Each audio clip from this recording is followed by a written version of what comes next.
The morning light filtered through the grimy windows of Emma Carter's studio apartment in Queens, painting golden streaks across the cramped space she called home. At 28 years old, Emma had grown accustomed to waking up before her alarm, a survival instinct developed over years of juggling multiple responsibilities and never quite having enough time or money to feel secure. She sat up in bed, her brown hair falling messily around her shoulders, and reached for her phone on the makeshift nightstand, a stack of culinary textbooks she'd purchased secondhand 3 years ago, when she still believed she might afford culinary school. The screen showed 5:47 a.m., 13 minutes before her alarm. She sighed, a small smile crossing her tired but kind face. Another day, she whispered to herself, a mantra she'd adopted after her mother passed 2 years ago, leaving Emma truly alone in the world. The apartment was tiny, barely 300 square feet, but Emma had made it her own. Polaroid photographs covered one wall, her late mother's smile at her high school graduation, her younger sister Lily's 10th birthday party, snapshots of happier times before gang violence tore her family apart when she was just 15. Lily had been 12 in the wrong place at the wrong time, caught in crossfire that wasn't meant for her.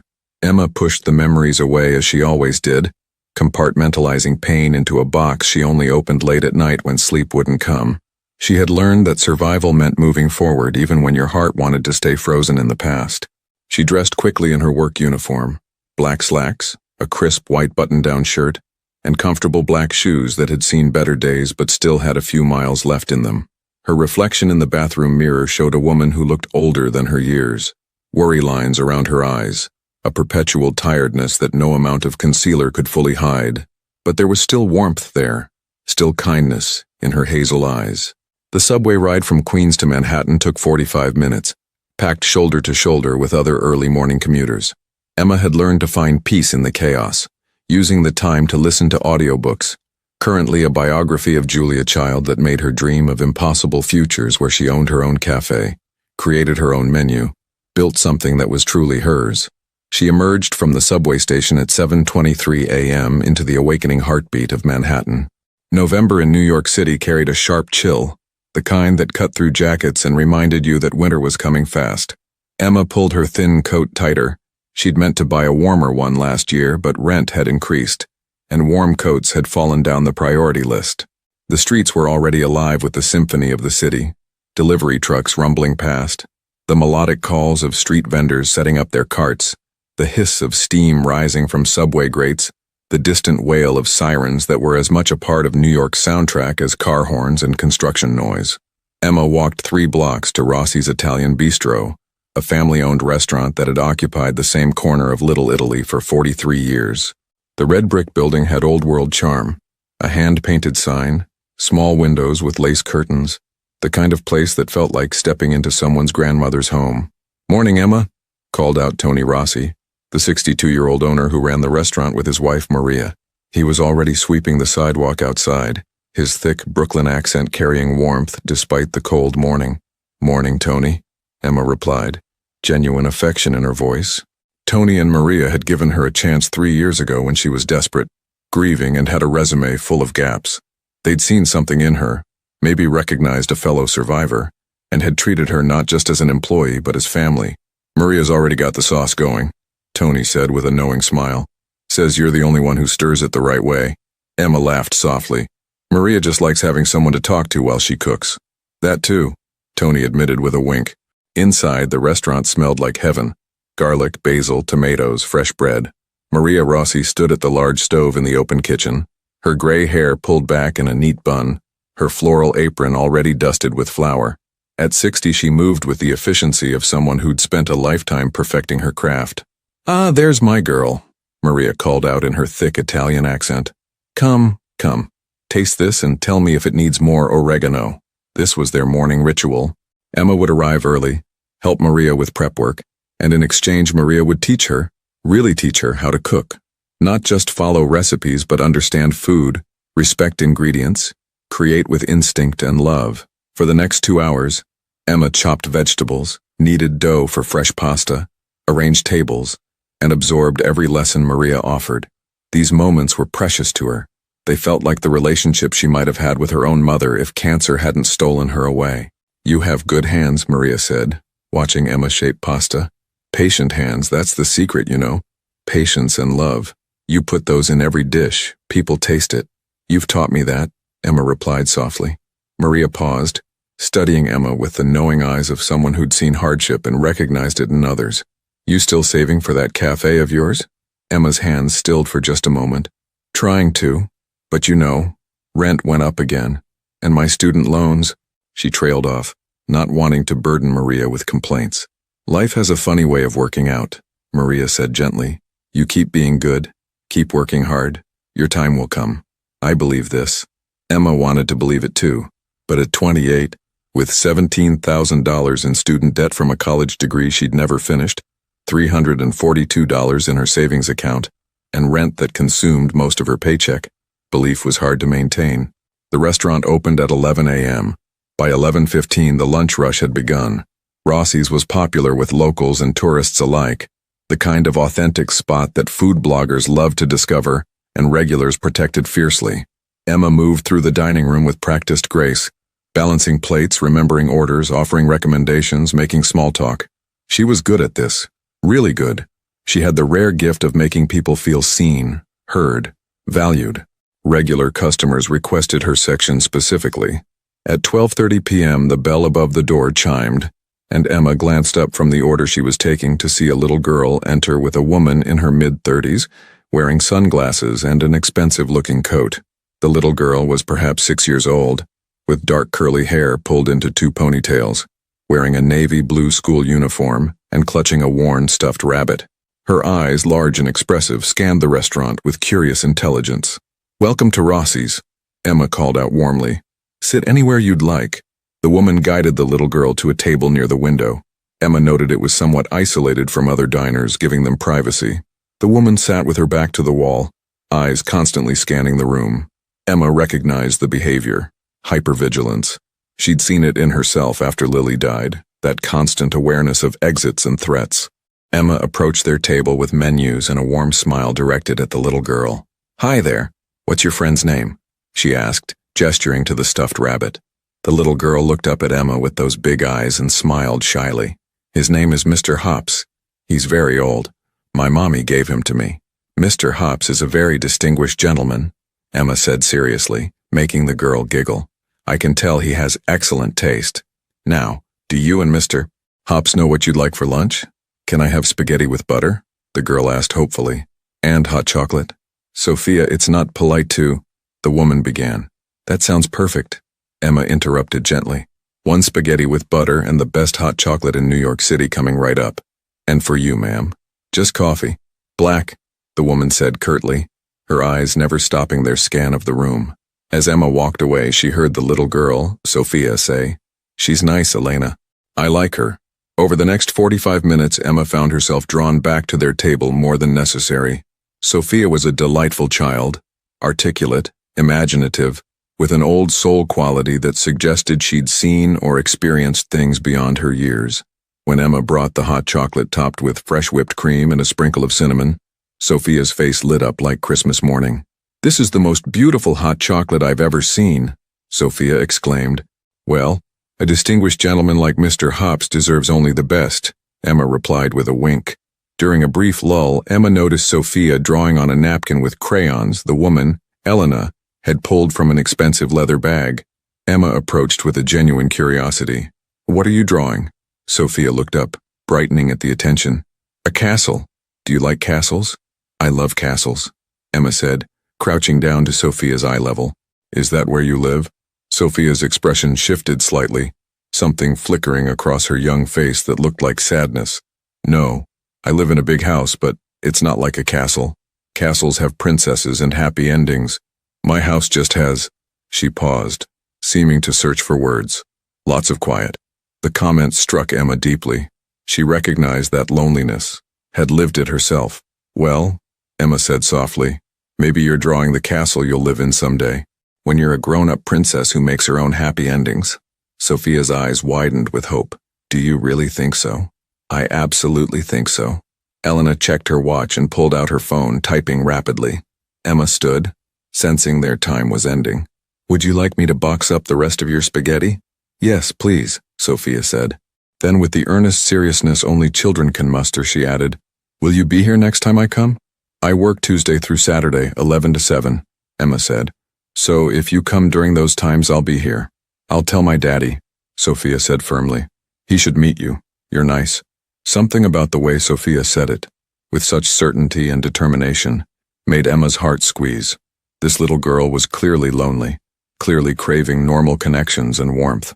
As they prepared to leave, Sophia suddenly turned back and hugged Emma around the waist, quick and spontaneous and desperate in the way children hug when they're starved for affection. "Thank you for being nice to me and Mr. Hops," Sophia whispered. Emma's throat tightened with emotion. "Any time, sweetheart. You come back and see me soon, okay?" Elena placed a $100 bill on the table, far more than their modest meal cost, and guided Sophia toward the door. Emma watched them go, a strange feeling settling in her chest. Something about that interaction felt significant, though she couldn't explain why. The lunch rush continued. Emma pushed the encounter to the back of her mind as she served other tables, cleared plates, refilled drinks, laughed at regulars' jokes, and navigated the controlled chaos that was Rossi's during peak hours. At 1:45 p.m., the bell chimed again. Emma glanced up automatically, expecting another hungry customer. Instead, 3 men entered. Something about them immediately set off alarm bells in Emma's instincts. The way they moved, the way their eyes scanned the room with calculated precision, the bulges barely concealed under their jackets. They weren't here to eat. Tony noticed too. Emma saw him stiffen behind the host stand, saw Maria's hands still at the stove. The entire atmosphere of the restaurant shifted, like the pressure change before a storm. The men moved further into the dining room. 2 of them positioned themselves near the exits. The third, tall with a scar running down his left cheek, walked slowly between tables, his gaze searching. "Can I help you, gentlemen?" Tony asked, his voice steady despite the tension radiating from him. "Just looking for someone," the scarred man said, his accent Eastern European. "Little girl? Dark curly hair? Seen her?" Emma's blood ran cold. "Sophia." She turned her head slightly, scanning the restaurant, and her heart nearly stopped. At a table near the window, the same table as before, sat Sophia and Elena. They must have returned or perhaps never left. Elena's face had gone pale, her hand moving toward her purse. "We don't want trouble," Tony said firmly. "This is a family restaurant." "Then give us the girl and there won't be trouble," the scarred man replied, his tone almost casual. But his hand moved toward his jacket, and Emma knew with absolute certainty, that everything was about to fall apart. Time seemed to slow down. Emma saw Elena reaching into her purse, saw one of the other men pulling something from his jacket, saw Sophia's confused face as she looked between the adults, saw other diners beginning to realize something was wrong. Emma didn't think. Thinking was for people who had time, and time had just run out. She moved. Her feet carried her across the dining room toward Sophia's table. She heard someone shout, maybe Tony, maybe Elena, maybe her own voice. She saw Elena pull a weapon from her purse, saw the men react, saw the world explode into chaos and noise and terror. Emma reached Sophia's table just as the first loud crack split the air, the unmistakable sound of a weapon being discharged. Screams erupted throughout the restaurant. People dove under tables, scrambled for exits, pulled out phones. "Get down!" Elena screamed, trying to shield Sophia while returning fire toward the attackers. But Emma was already there. She grabbed Sophia, who was frozen in fear, tears streaming down her young face, and pulled her down, covering the little girl's body with her own, wrapping herself around Sophia like a shield. "Close your eyes, sweetheart," Emma whispered urgently, holding Sophia's head against her chest.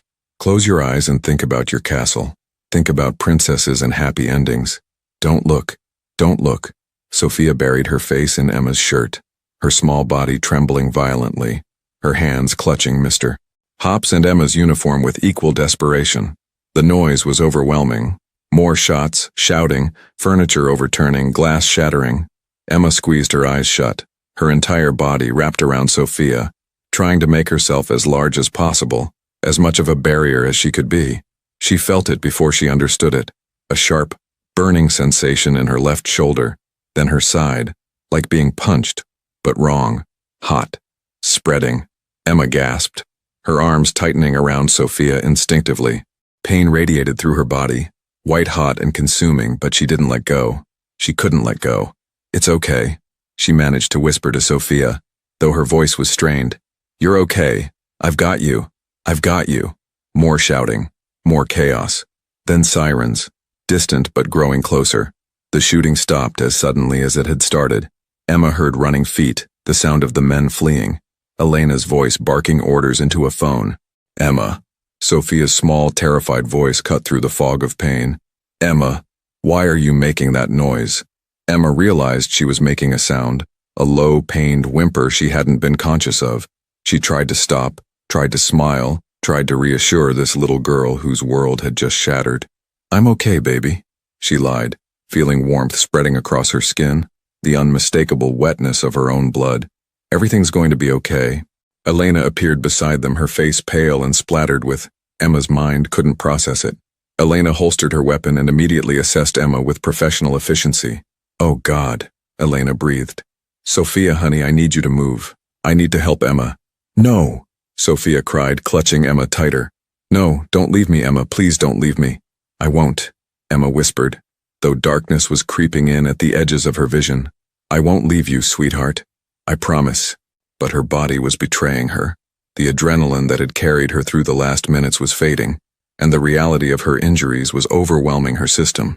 She felt herself listing to the side, her arms loosening around Sophia despite her desperate desire to hold on. "Emma," Sophia's voice was rising in panic. "Emma, wake up, Emma!"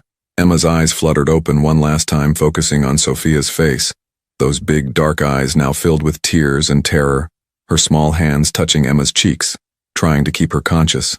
"You're going to be okay," Emma managed, each word an immense effort. "Promise me, you'll remember, the castle." "I don't care about the castle," Sophia sobbed.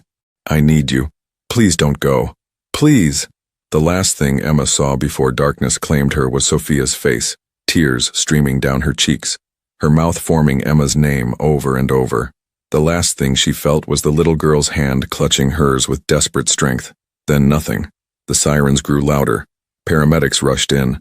Someone, maybe Tony, maybe Maria, was crying. Elena was giving rapid instructions, pulling out a phone, making calls that clearly carried authority. And Sophia sat there holding Emma's limp hand, her school uniform stained with blood that wasn't hers, her stuffed rabbit fallen forgotten beside them, rocking back and forth and repeating the same words over and over. "Please wake up. Please wake up. Please wake up." The little girl who'd drawn castles and dreamed of happy endings had just learned a harsh truth about the world she'd been born into, that people you cared about could be taken from you in an instant, that violence didn't care about innocence, and that sometimes the people who protected you paid a terrible price. But she had also learned something else, something that would stay with her forever, that a stranger, an ordinary waitress who had no reason to risk anything, had chosen to shield her, had wrapped herself around Sophia's small body, and taken harm meant for her without a moment's hesitation. As the paramedics worked frantically over Emma's unconscious form, loading her onto a stretcher, Sophia watched with eyes that had aged years in minutes. "Is she going to die?" Sophia asked Elena in a small, broken voice. Elena's jaw tightened. She pulled out her phone again, dialing a number she called only in emergencies. "No," Elena said with fierce determination. "She's not going to die. I'll make sure of it. Your father will make sure of it." The call connected. Elena's voice became crisp and professional. "Mr. Marcello, there's been an incident. Sophia is safe, but the woman who saved her..." Elena's voice cracked slightly. "She took hits meant for your daughter, sir. Multiple wounds. We need your private medical team immediately. And sir, you're going to want to know this woman's name. It's Emma Carter, and she just became the most important person in Sophia's life." As the ambulance pulled away, lights flashing and sirens wailing through Manhattan's streets, Sophia sat in the back of an armored black SUV, her face pressed against the window, watching until the ambulance disappeared from view. In her small hand, she clutched the napkin with the castle drawing Emma had admired, now creased and tear-stained, but precious. And somewhere in that drawing, in those lines made by crayons and childhood imagination, was a promise that had just been made and sealed in blood, that Emma Carter's ordinary life had just ended, and something extraordinary, dangerous, complicated, and life-changing was about to begin. Consciousness returned to Emma Carter in fragments like puzzle pieces slowly clicking into place. First came awareness, the dull, persistent ache that told her body was still there, still fighting. Then sounds, the steady beep of monitors, the soft hum of machinery, distant voices speaking in low professional tones. Finally, sensation, the scratch of expensive sheets against her skin, the cool air of climate control, the heaviness in her limbs that spoke of medication and exhaustion. She tried to open her eyes, and even that simple action required immense effort. Her eyelids felt weighted, her entire body moving as if underwater. When she finally managed to force them open, harsh light made her wince, and closed them immediately. The lights, a deep male voice said quietly. Dim them. Emma heard movement, and when she tried again, the brightness had softened to something tolerable. She blinked slowly, her vision swimming before gradually focusing. This was not a hospital room, or rather it was, but unlike any hospital Emma had ever seen. The space was enormous, easily 3 times the size of a standard hospital room. The walls were painted in warm cream tones, real artwork hung in frames, not prints but original paintings. A leather sofa sat against one wall. Floor-to-ceiling windows offered a stunning view of Manhattan's skyline, the late afternoon sun painting the buildings in shades of gold and amber. A private room. An extremely expensive private room. Emma's heart rate picked up, and immediately the monitors beside her bed reflected the change with faster beeping. She tried to sit up, and pain lanced through her shoulder and side, forcing a gasp from her lips. Don't move, the male voice said, closer now. You have stitches, multiple wounds. The doctors said you need to stay still. Emma turned her head, slowly, carefully, toward the voice. A man stood beside the window, silhouetted against the fading daylight. He was tall, easily over 6 feet, with broad shoulders filling out an impeccably tailored charcoal suit. As he moved away from the window and into better light, Emma got her first clear look at him. He appeared to be in his early 40s, with dark hair touched with gray at the temples, strong features that might have been handsome if they weren't so severe, and eyes, deep brown, almost black, that seemed to see everything. There was something coiled about him, like a predator at rest but ready to spring into action at any moment. Power radiated from him, the kind that came not from wealth alone but from control, from knowing that with a single word, he could change lives. Who are you? Emma managed, her voice raspy from disuse and medication. Where am I? My name is Victor Marcello, he said, his voice low and measured, carrying the faint trace of an accent that spoke of Italian heritage several generations removed. You're in Mount Sinai's private medical wing. You've been unconscious for 2 days. 2 days. The information took a moment to process. Emma's mind felt foggy, struggling to grasp the timeline. Sophia, Emma said suddenly, memories flooding back. The restaurant, the men, the shooting, the little girl in her arms. Is she? She's safe, Victor interrupted, and something in his expression softened fractionally. Thanks to you. My daughter is safe because you put yourself between her and armed men without hesitation. Daughter. The word clicked into place, and suddenly so many things made sense. Elena's hypervigilance, the expensive clothes, the $100 tip, the attack itself, the men who came into the restaurant, Emma said slowly, her mind working through the implications. They were there for her specifically. They called her by name. Victor's expression hardened, his jaw tightening. They were associates of a rival organization. They intended to take Sophia, to use her as leverage against me. What they didn't anticipate was that a 28-year-old waitress would have more courage than men twice her size. There was something in his tone, not quite admiration, but recognition. Respect, perhaps. Grudging, but genuine. I didn't think, Emma admitted. I just moved. Most people freeze, Victor said. Or they run. Self-preservation is a powerful instinct. You overrode every natural response to protect a child you'd met once for less than an hour.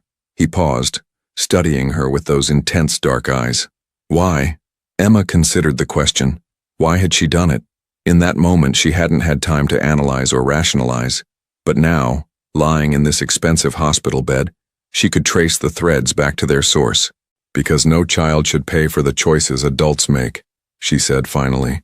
Because I know what it's like to lose someone to violence that wasn't meant for them. Because, she trailed off, surprised to find tears burning in her eyes. Because she looked at me like I mattered. like I was someone worth knowing, and I couldn't let anything happen to her. Victor was silent for a long moment, his expression unreadable.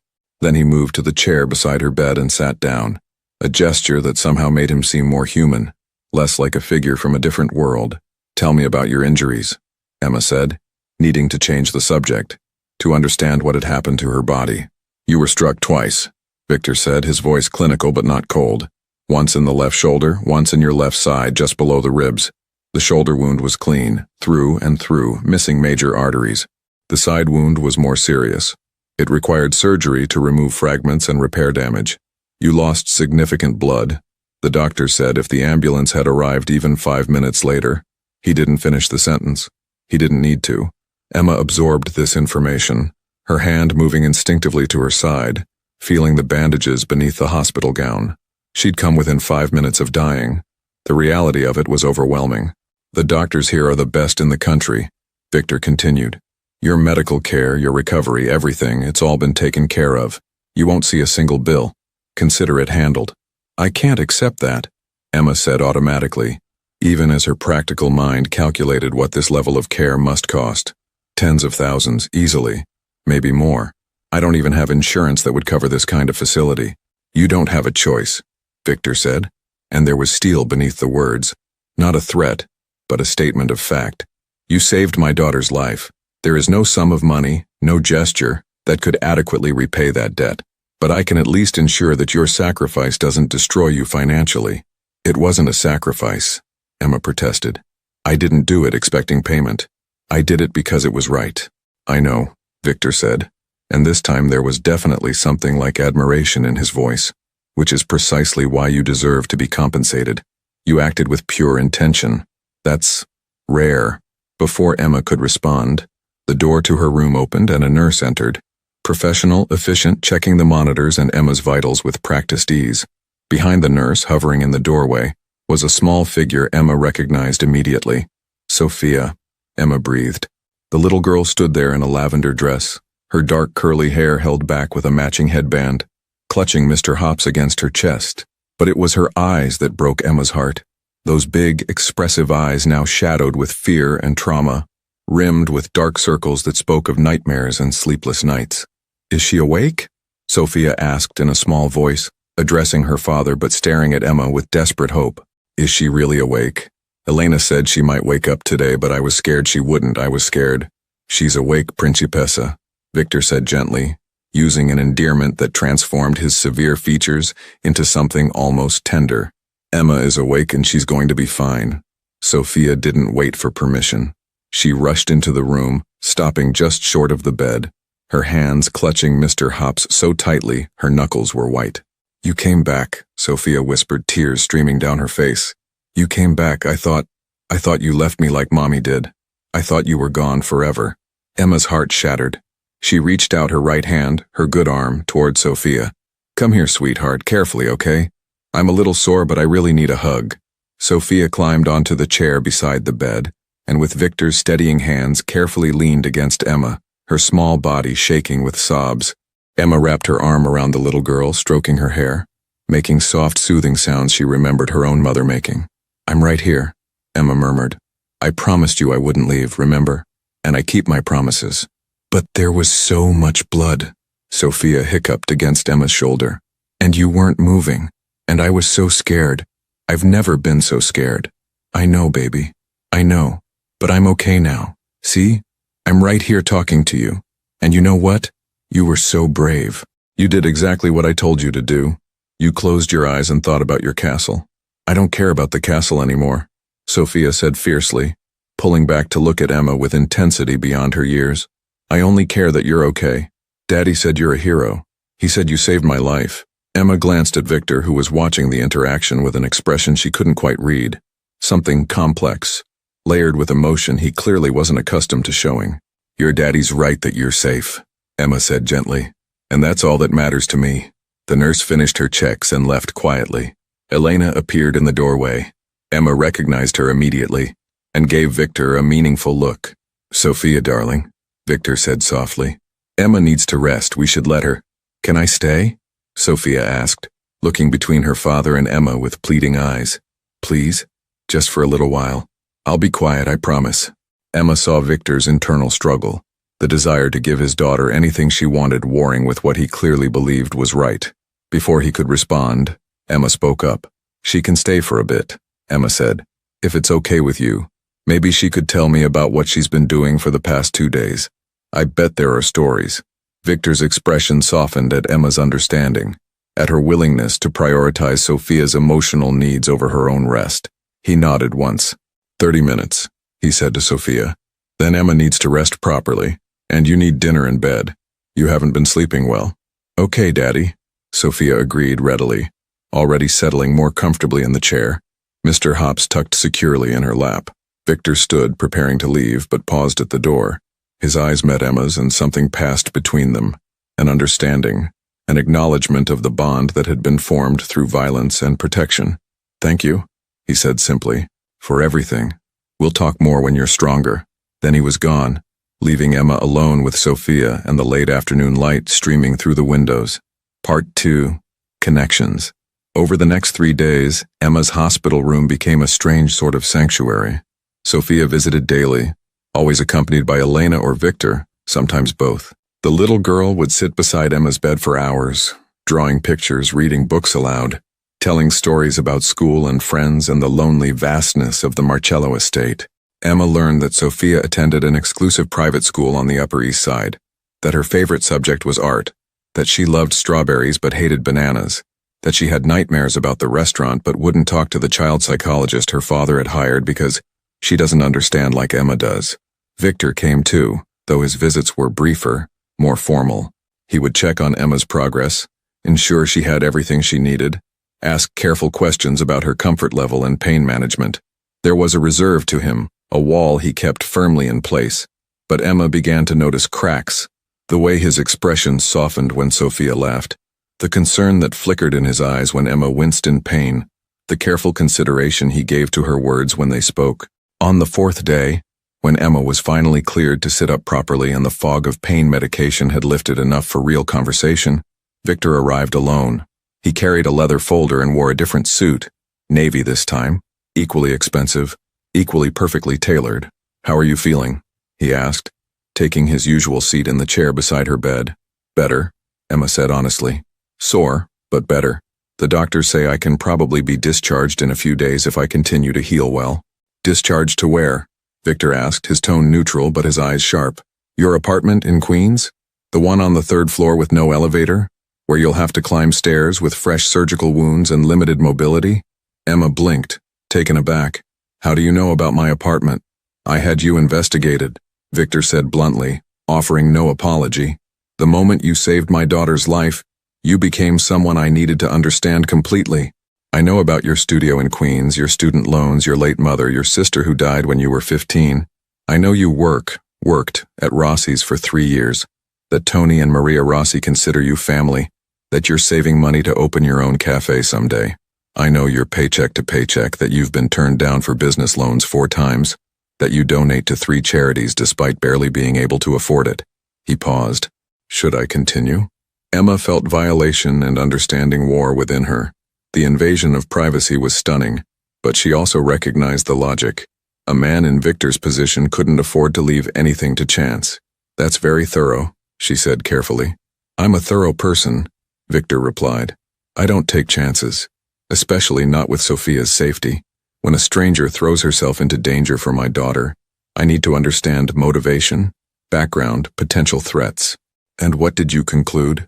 Emma asked, meeting his gaze directly. Am I a threat? Victor's expression shifted, something that might have been respect flickering across his features. No, you're exactly what you appear to be.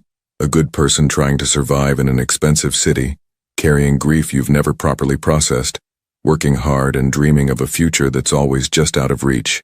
He leaned forward slightly. Which brings me to why I'm here. I want to make you an offer. Emma's stomach tightened with apprehension. What kind of offer? Victor opened the leather folder, revealing documents Emma couldn't read from her position. Your current living situation is unacceptable for someone recovering from serious injuries. Your job at Rossi's, I spoke with Tony and he's holding your position, but you'll be unable to work for at least 6 weeks, possibly longer. During that time, you'll have no income, And your rent won't pay itself. Tony's holding my job? Emma asked, latching onto the one piece of good news. He is. Though he also mentioned that you've been working there without health insurance, which is why this hospital stay would have bankrupted you if I hadn't intervened. Victor's tone was matter-of-fact, not judgmental. Your financial situation is precarious even in the best circumstances. These are not the best circumstances. Emma hated that he was right. She'd been so focused on just surviving that she'd never built any safety net, any cushion for disasters, and this definitely qualified as a disaster. What's your offer? She asked, keeping her voice steady. Move into the guest house on my estate, Victor said. It's a 2-bedroom cottage fully furnished with its own kitchen and living space. You'll recover there under the supervision of my private medical staff. Your job will be simple. Spend time with Sophia. Be her companion, her friend. Help her process what happened. Be the stable, normal presence she desperately needs. Emma stared at him, trying to process the implications. You want to pay me to be your daughter's friend? I want to ensure my daughter's emotional well-being while simultaneously ensuring the woman who saved her life doesn't end up homeless, Victor corrected. Sophia has been having nightmares, refusing to talk to professionals, barely eating. But when you're here, she smiles. She laughs. She acts like a 6-year-old child should act. You provide something I can't. Normalcy, warmth, genuine connection. And what would you pay for this companionship? Emma asked, though part of her recoiled at putting a price on friendship. $75,000 for 6 months, Victor said without hesitation, plus free housing, medical care, and meals. After 6 months, we can renegotiate based on how things are working. Emma's mind reeled. $75,000. That was more than she'd made in the past 2 years combined. That was her student loans paid off, a real savings account, money toward her cafe dream. That was also accepting money from a man whose organization was clearly not legitimate business, a man whose daughter was targeted for abduction, a man who operated in a world of violence and crime. I need time to think about this, Emma said. Of course, Victor replied, standing. Take all the time you need. But Emma, he paused at the door, his expression serious. I'm not a good man. I won't pretend to be. I've done things that would horrify you. Made choices that keep priests awake at night praying for my soul. But I love my daughter more than life itself, and I protect what's mine with everything I have. If you accept this offer, you'll be under my protection. Nothing and no one will harm you. You have my word. After he left, Emma sat in the expensive hospital bed staring at the Manhattan skyline and tried to figure out what the hell she was supposed to do. Part 3. Ghosts and Decisions.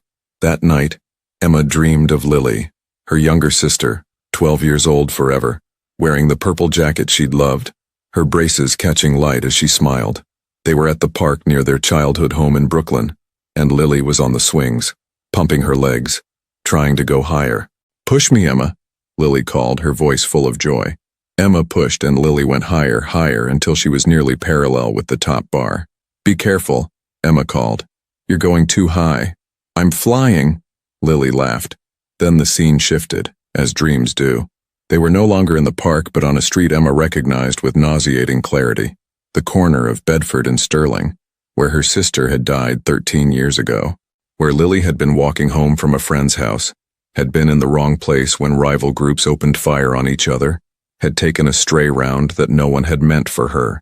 Emma, Lily said, and now she was lying on the pavement, and Emma was 15 again, holding her sister, screaming for help that came too late. Emma, don't let them hurt anyone else. Don't let other kids die like me. Emma woke with tears on her face and Lily's name on her lips. The hospital room was dark except for the glow of monitors, quiet except for her own ragged breathing. She pressed her good hand against her chest, trying to calm her racing heart. Lily had died because of the violence that came with criminal organizations, with gang warfare, with men who valued territory and pride over human life. And now Emma was being asked to essentially join a criminal's household, to become part of that world, to accept money that probably came from activities she'd rather not think about. But then she thought of Sophia, 6 years old, traumatized, having nightmares, losing her mother 3 years ago to violence and now nearly losing Emma the same way. Sophia, who just wanted to draw castles and drink hot chocolate and be treated like she mattered. Emma had failed to save Lily, but she had saved Sophia, and if she walked away now, If she left that little girl to process her trauma alone, surrounded by bodyguards and therapists but no one who truly understood, wasn't that its own kind of betrayal? Over the next 2 days, Emma wrestled with the decision. Tony and Maria visited, bringing flowers and concern. Tony told her not to worry about the job, that she was family, and her position would be there whenever she was ready. Maria hugged her carefully and whispered, "You follow your heart, Kara. It knows the right path." Elena visited too, surprising Emma with her directness. "I know what you're thinking," Elena said, standing by the window where Victor usually stood. "You're wondering if accepting Victor's offer makes you complicit in his world. If taking his money makes you dirty somehow." "Does it?" Emma asked. Elena considered the question seriously. "I've worked for the Marcello family for 8 years. I've seen things I wish I could unsee. But I've also seen Victor walk away from lucrative deals because children were being exploited. I've seen him fund schools in poor neighborhoods, protect small business owners from predatory practices, ensure that families under his influence have health care and support." She turned to face Emma. "Is he a criminal?" "Yes, but he's also a father who loves his daughter desperately, and right now that little girl needs you. So you decide what matters more, moral purity or actually helping a traumatized child." On the 6th day, Sophia visited without her father, just Elena accompanying her. The little girl climbed into her usual spot and pulled out a new drawing. "I made this for you," Sophia said shyly, "for when you go home." Emma took the drawing carefully. It showed 2 figures, one taller, one smaller, standing in front of a house. Behind them was a rainbow. Above them, written in a child's careful handwriting, were the words, "Emma and Sophia, best friends forever." "It's beautiful," Emma said, her throat tight with emotion. "Do you like rainbows?" Sophia asked. "I do. They mean good things are coming after the storm. Daddy told me that once when Mommy died and I was sad. He said even after bad storms, rainbows come." Emma looked at this child, this sweet, brave, lonely child, and felt her remaining resistance crumble. She thought about Lily, about 12-year-old dreams cut short, about the sister she couldn't save. She thought about Sophia's nightmares, about her desperate hug in the restaurant, about the way she'd begged Emma not to leave her. Sometimes the right choice wasn't the morally perfect choice. Sometimes it was just the choice that helped someone who needed you. "Sophia," Emma said gently, "how would you feel if I came to stay at your house for a while, just until I'm all better?" "Your daddy asked if I might want to do that." Sophia's eyes went wide with hope. "Really? You'd really come stay with us?" "If you want me to." "I want you to," Sophia exclaimed, bouncing slightly in excitement before remembering to be careful. "I want you to so much. We have a pretty cottage you could stay in and I could show you my room and we could draw together and—" She paused, suddenly uncertain. "Would you really want to? Even though my house is different?" "Different how?" Emma asked gently. Sophia bit her lip, choosing her words carefully. "There are lots of security cameras, and men with weapons who watch everything. And sometimes people come to talk to Daddy and everyone has to be very quiet. And, she trailed off, looking down at Mr. Hops. "And sometimes it feels more like a fortress than a home," Emma offered softly. Sophia nodded. "I heard Elena say that once. She said our house is beautiful but feels like a fortress." "Is that bad?" "It's not bad," Emma said. "It just means your daddy works very hard to keep you safe. And honestly, Sophia, after what happened at the restaurant, I think having security around sounds pretty good." "So you'll come?" Sophia asked hopefully. Emma took a deep breath, feeling like she was standing at the edge of a cliff about to jump. "Yes, sweetheart. I'll come." Part 4. The New Reality. 3 days later, Emma was discharged from the hospital. She'd insisted on going back to her apartment first. She needed clothes, personal items, her few precious belongings. Victor had agreed, but sent Elena and 2 security personnel with her, along with a medical aide. Climbing the 3 flights of stairs to her studio apartment was excruciating, even with help. By the time Emma reached her door, she was pale and sweating, her wounds screaming in protest. "This is exactly why Mr. Marcello didn't want you returning here alone," Elena said, helping Emma unlock the door. Inside, the apartment looked exactly as she'd left it, small, cramped, but hers. Emma moved slowly through the space, gathering clothes, toiletries, her mother's jewelry box, photographs, her culinary textbooks, the few precious things that mattered. One of the security men brought up suitcases, and Emma packed with Elena's efficient help. Looking around at the tiny space that had been her home for 3 years, Emma felt a surprising pang of loss. This apartment represented her independence, her determination to survive on her own terms. Leaving it felt like abandoning some essential part of herself. "You can come back any time," Elena said quietly, reading Emma's expression. "This isn't permanent unless you want it to be. You're accepting a job offer, not selling your soul." "Feels a bit like both," Emma admitted. Elena smiled slightly, the first real smile Emma had seen from her. "Yeah, it does, but you'll figure out the balance, or you won't, and you'll leave. You're not a prisoner, Emma. You're a guest who happens to be employed." The drive to the Marcello estate took 45 minutes heading north into Westchester County. Emma watched the city give way to suburbs, then to increasingly affluent areas with large properties hidden behind gates and walls. When they finally turned onto a private drive, Emma understood what Sophia had meant by fortress. The estate sprawled across what must have been at least 10 acres, surrounded by a stone wall that was both beautiful and clearly designed for security. The main house was a stunning example of colonial architecture: white columns, black shutters, pristine grounds that looked professionally landscaped. But it was the cottage that took Emma's breath away. Set about 100 yards from the main house, connected by a stone pathway through manicured gardens, the guest house looked like something from a fairy tale. 2 stories, white clapboard with slate blue shutters, a front porch with hanging baskets of late-season flowers and windows that promised light and space. "This is where I'm staying?" Emma asked, stunned. "This is your space for the duration of your employment," Elena confirmed. "Mr. Marcello wanted you to have privacy and comfort during your recovery." Inside, the cottage was even more beautiful. The first floor held an open-concept living room and kitchen, all decorated in soft, neutral tones with comfortable furniture and modern appliances. Upstairs were 2 bedrooms and a full bathroom. Someone had already stocked the kitchen with groceries, placed fresh flowers on the coffee table, and left a welcome basket filled with essentials. On the kitchen counter sat a handwritten note in a child's careful script. "Welcome home, Emma. Love, Sophia and Mr. Hops." Emma felt tears spring to her eyes. This little girl, this sweet, lonely child, had called this place Emma's home. "Take the rest of the day to settle in," Elena said. "Sophia knows you're here and she's very excited, but Victor wants you to rest first. Dinner will be brought over at 6 if you're feeling up to it, or you can request something different. There's a phone system." She showed Emma the discreet intercom panel by the door. "That connects you to the main house, security, and medical staff. Don't hesitate to use it if you need anything." After Elena left, Emma stood in the beautiful cottage, surrounded by comfort she'd never experienced in her adult life, and wondered what exactly she'd agreed to. She thought about her tiny studio in Queens, about Rossi's restaurant, about her simple, predictable life that had been shattered 2 weeks ago by 3 men and a courageous impulse.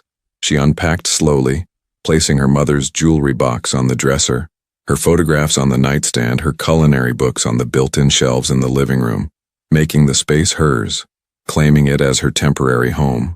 As the sun set and the late November cold set in, Emma made herself tea in the beautiful kitchen and sat on the porch, wrapped in a blanket, watching lights come on in the main house. She could see figures moving past windows. Sophia's room, she guessed, seeing a smaller shadow. Her room was on the 2nd floor, corner position, probably with a view of the gardens and the cottage. Emma wondered if Sophia was looking out right now, knowing Emma was here, feeling safer because of it. The thought made Emma's decision feel right despite all her doubts. She had just finished her tea when she heard footsteps on the path. Victor emerged from the darkness, wearing dark slacks and a sweater instead of his usual suit, somehow more intimidating in casual clothes because they made him look more real, more human. "May I?" he asked, gesturing to the porch steps. "It's your property," Emma pointed out. "It's your home," he countered. "I don't enter uninvited." Emma nodded and Victor sat on the steps, not close but not distant either. They sat in comfortable silence for a moment, the evening sounds of the estate surrounding them, wind in trees, distant sounds of staff finishing their duties, the hum of security systems doing their invisible work. "Sophia is thrilled you're here," Victor said finally. "She's been watching the window since we got the call that you'd left the hospital. I had to physically stop her from running down here the moment your car arrived. I'm glad I can make her happy," Emma said honestly. "She's a special kid, Victor." "She is." His voice carried layers of emotion, pride, love, fear. She's the only pure thing in my life, the only truly good thing I've ever been part of creating. He paused. Her mother, my wife, Isabella, she kept Sophia innocent, protected from my world. When Isabella died, I thought I could continue that protection alone. But I'm not equipped for what Sophia needs. I can keep her physically safe, but emotionally, he trailed off. You're doing better than you think, Emma said gently. Sophia talks about you constantly, how you read her bedtime stories, how you listen to her theories about why the sky is blue, how you always have time for her questions. She knows you love her, Victor. That's not nothing. Victor looked at her with an expression Emma couldn't quite read. You see the best in people, even when they don't deserve it. I see what's there, Emma corrected. You're not the monster you pretend to be.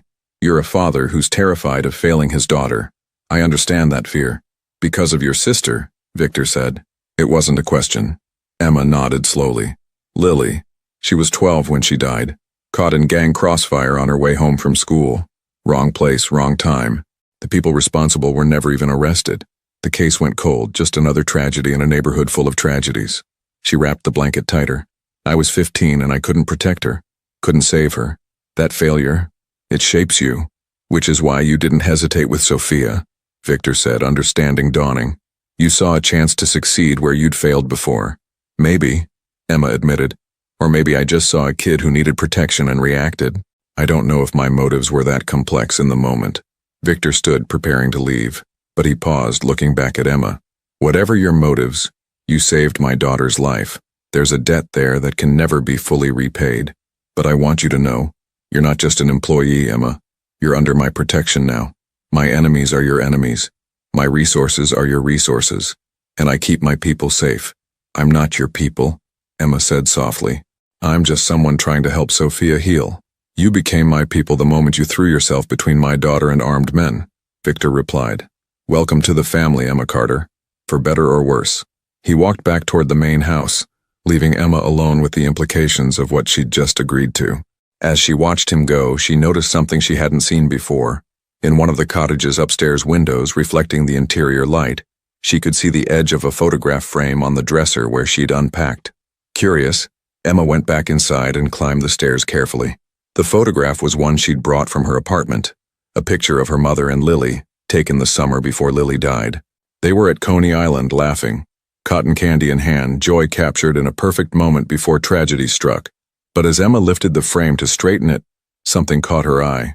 Behind her family photo, someone had placed another photograph, one that had been in the dresser drawer, probably left by a previous occupant. Emma pulled it out, and her breath caught. The photograph showed a woman, beautiful with dark hair and Sophia's eyes, standing in what looked like this very cottage's living room. She was laughing at something off camera, her expression full of life and warmth. But it wasn't the woman herself that made Emma's hands tremble. It was what she was wearing, a necklace distinctive and unmistakable that Emma had seen before, in newspaper articles, in police reports, in the investigation files she'd obsessed over as a teenager, trying to understand her sister's death. The necklace had belonged to a witness in a gang-related investigation, a woman who'd mysteriously disappeared before she could testify, her disappearance leading to a case collapse that had ripple effects through Brooklyn's criminal networks. A witness whose disappearance was linked in buried reports Emma had found during late-night internet searches to the same incident that had led to the violence that killed her sister. Emma stared at the photograph of Isabella Marcello and felt her entire understanding of the situation shift. Sophia's mother hadn't just died in an accident, and her death was somehow connected, however distantly or directly, to the violence that had taken Lily. The coincidence was too strange, too specific, too impossible to be random. Emma sat down on the bed, clutching both photographs, and realized that accepting Victor's offer might not have been about starting something new. It might have been about finishing something old, something unresolved that connected her past to Sophia's present in ways she couldn't yet understand, but knew, with sudden certainty, she needed to unravel. In the main house, lights glowed warm in the windows. Sophia was probably getting ready for bed, maybe looking out at the cottage, feeling safe because Emma was close. And Victor was there too, a man with secrets, with blood on his hands, with a daughter he loved more than life, and a dead wife whose photograph suggested connections Emma had never imagined. Emma carefully placed both photographs side by side on the dresser, her family's joy before tragedy, Victor's wife's happiness before death. Two women, two families, connected by invisible threads of violence and consequence. What did you know, Isabella? Emma whispered to the photograph. And why does it matter now? The photograph, of course, offered no answers. But Emma knew, with the certainty that came from years of unanswered questions about her sister's death, that she would find them. She'd come to this estate to help Sophia heal. But maybe, just maybe, she'd also come to finally understand the truth about the violence that had shaped her own life. The path forward was unclear, potentially dangerous, definitely complicated, but Emma had never been one to walk away from hard truths, and this truth, whatever it was, had been waiting 13 years to be discovered. The first week at the Marcello estate passed in a strange rhythm of normalcy and underlying tension. Emma woke each morning in the beautiful cottage, her wounds healing slowly but steadily under the care of Dr. Reeves, Victor's private physician who visited every other day. Sophia became Emma's constant companion. Each afternoon, after the little girl returned from school, she would race down the stone pathway to the cottage, her backpack bouncing, Elena following at a more measured pace.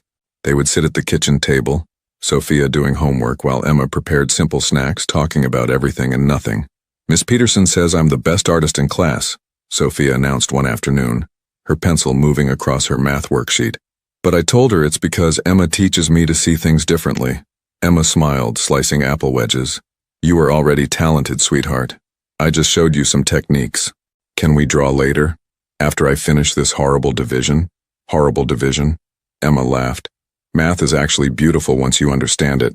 Here, let me show you a trick my mom taught me." These moments felt precious, ordinary childhood experiences that Sophia clearly craved. Emma understood now what Victor had meant. His daughter didn't need more guards or therapists or expensive tutors. She needed someone who would sit with her, help with homework, laugh at silly jokes, and make her feel like a normal 6-year-old. But beneath the comfortable routine, Emma's mind constantly returned to the photograph. Isabella Marcello, wearing that distinctive necklace.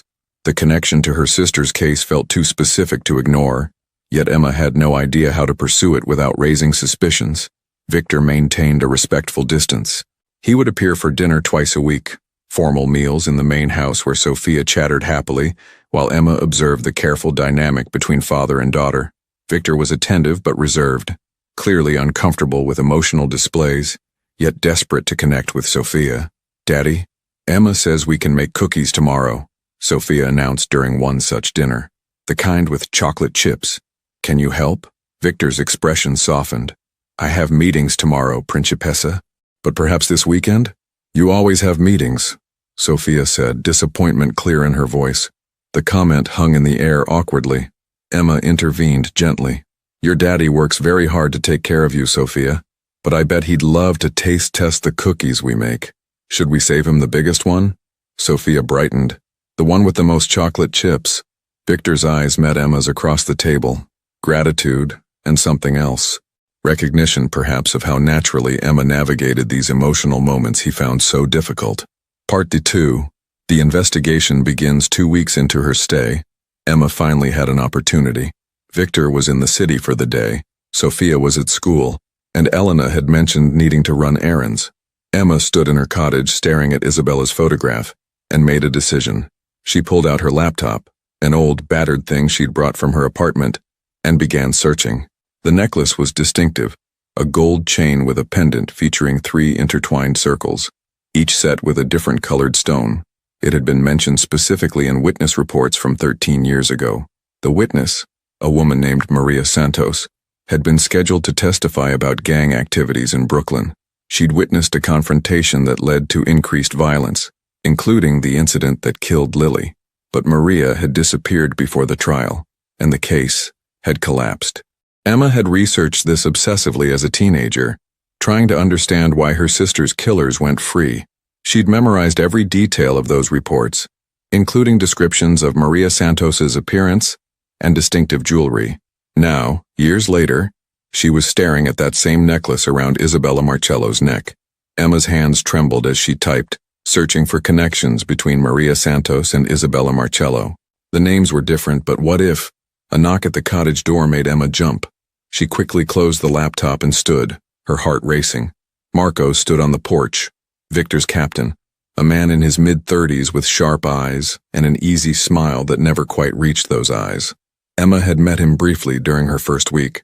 "Emma," he said pleasantly, "Mr. Marcello asked me to check on you.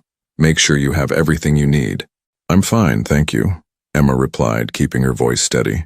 "Just resting." Marco's gaze flickered past her into the cottage, landing briefly on the laptop on the coffee table. "Good. Recovery is important, but if you need anything, or if you have any questions about the estate, the family, anything at all, I'm happy to help." There was something in his tone, a subtle warning wrapped in courtesy.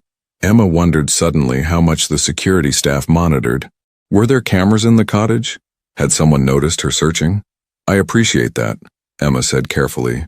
"I'm still getting used to everything here. It's a different world," Marco acknowledged. "Takes adjustment, but you're doing great with Sophia.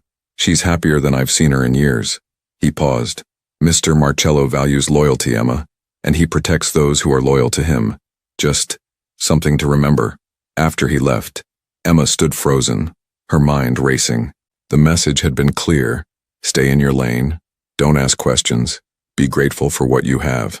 But Emma had never been good at accepting things without understanding them. She waited until evening, until Sophia was back and they were drawing together at the kitchen table before carefully broaching the subject. "Sophia, can I ask you something about your mom?" Sophia's crayon paused. She looked up, her expression guarded. "What about her? You said she died 3 years ago. Can you tell me what happened?" "Only if you want to," Emma added quickly. "I don't want to upset you." Sophia was quiet for a long moment, her small fingers gripping the crayon tightly. "There was an accident. A car accident. Daddy says she didn't suffer, that it was quick." Her voice dropped to a whisper. "But sometimes I hear him talking on the phone late at night, and he sounds angry, like he doesn't believe it was really an accident." Emma's heart clenched. "Do you remember your mom well?" "Some things. She smelled like flowers. She sang to me in Italian. She always wore this pretty necklace that sparkled." Sophia's eyes suddenly filled with tears. "Daddy keeps all her things locked away. He says it's too painful to look at them. But I wish I could see her pictures. I'm starting to forget what she looked like." "Oh, sweetheart," Emma said, pulling Sophia close. "It's okay to want to remember. Your mom would want you to remember the good times." That night, after Sophia returned to the main house, Emma made another decision. If Victor kept Isabella's belongings locked away, there had to be a reason beyond grief, and Emma needed to know what that reason was. Part 3. Discoveries. The opportunity came during Sophia's 7th birthday party, 3 weeks into Emma's stay. The estate was transformed. Decorations, catering staff, Sophia's school friends arriving with parents who were clearly wealthy and influential. Emma helped Sophia get ready, braiding her hair and helping her into a beautiful purple dress. "You look like a princess," Emma said, adjusting Sophia's headband. "I wish Mommy could see," Sophia whispered. "I bet she can," Emma replied gently. "And I bet she's so proud of the brave, kind, amazing person you're becoming." During the party, while adults mingled and children played elaborate games organized by professional entertainers, Emma noticed Victor briefly leave through a side door with 2 men in expensive suits. Security tightened around the perimeter. Something important was happening, something that required Victor's immediate attention. Emma saw her chance. She slipped away from the party, moving through the main house with purpose. She'd been inside several times now, knew the basic layout. Victor's private office was on the 2nd floor down the east corridor. The door was locked as expected, but Emma had learned a few things growing up in Queens, including how to pick a simple lock with a hairpin. Her hands shook as she worked, expecting any moment to be caught. The lock clicked. Emma slipped inside, closing the door quietly behind her. The office was exactly what she expected. Expensive furniture, bookshelves filled with leather-bound volumes, a massive desk with multiple computer monitors. But it was the filing cabinet in the corner that drew her attention. Also, locked. Emma worked quickly, her heart pounding so loud she was sure someone would hear it. The lock gave way, and Emma pulled open the drawer labeled with an M. Inside were folders, business documents, property deeds, financial records, and then at the back, a folder simply labeled Isabella. Emma pulled it out with trembling hands. Inside were photographs, documents, investigation reports. Her eyes scanned rapidly, trying to absorb as much as possible before someone discovered her. Isabella Marcello, born Maria Isabella Santos in Brooklyn, changed her name at 18, married Victor Marcello at 22, died 3 years ago in what was officially ruled a car accident but was clearly under investigation by Victor's private team. And there, Emma's breath caught, reports linking Isabella to a witness protection consideration from 13 years ago. The dates aligned perfectly with Maria Santos's disappearance. Isabella hadn't disappeared. She'd married into the Marcello family, changed her identity, started a new life, but someone had found her. And her death wasn't an accident, it was a hit, one that Victor had been investigating for 3 years. Emma photographed several pages with her phone, working frantically. She found a list of names, people Victor suspected, people connected to the original gang violence in Brooklyn. Some names were crossed out, others had notes beside them in Victor's sharp handwriting.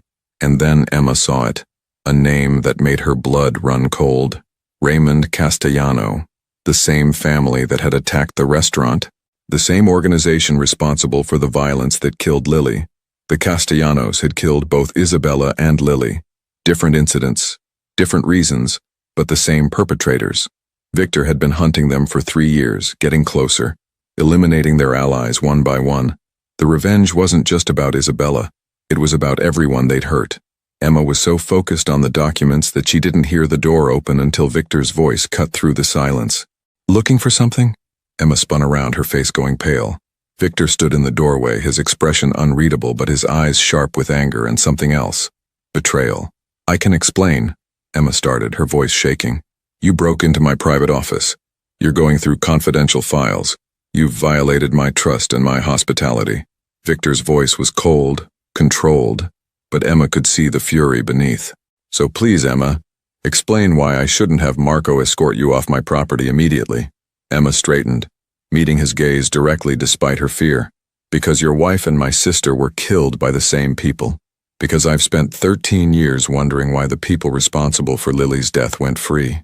Because Isabella, Maria, was the witness whose disappearance collapsed the case." Her voice cracked. "Because I think you've been looking for the same answers I have. And maybe we can help each other." Victor stared at her for a long moment, emotions warring across his usually controlled features. Finally, he stepped into the office and closed the door behind him. "Tell me everything you know," he said quietly, "and then I'll decide if you live long enough to regret this." Victor studied Emma for a long moment before speaking. "Maria, Isabella, witnessed a confrontation between my associates and the Castellanos 13 years ago. She testified, went into protection, and eventually found her way to me. We fell in love. She thought she was safe." His voice hardened. "She wasn't. They found her 3 years ago, made it look like an accident. The same people killed my sister," Emma said quietly.